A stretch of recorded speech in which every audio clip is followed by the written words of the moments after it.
Drama thriller. ఈ సినిమాలో కుటుంబ భావోద్వేగాలు, సస్పెన్స్ మరియు మహిళా సాధికారతను కలిపి చూపించే ప్రయత్నం చేశారు. కథ: తన జీవితంలో ఎదురయ్యే సవాళ్లను ధైర్యంగా ఎదుర్కొంటూ తన కుటుంబాన్ని కాపాడుకోవడానికి ఒక మహిళ చేసే పోరాటమే ఈ సినిమా ప్రధాన కథ.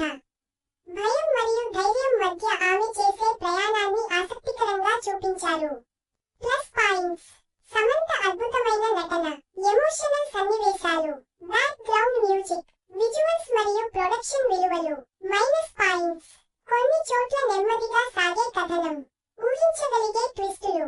మొత్తంగా మా ఇంటి బంగారం ఒక మంచి ఫ్యామిలీ యాక్షన్ డ్రామా. సమంత నటన కోసం ఎమోషనల్ కథల్ని ఇష్టపడేవారు ఒకసారి తప్పకుండా చూడొచ్చు. ఇలాంటి మూవీ రివ్యూల కోసం మూవీ లవర్స్ ఛానల్ ను సబ్స్క్రైబ్ చేసి వీడియోకి లైక్ చేయడం మర్చిపోవద్దు.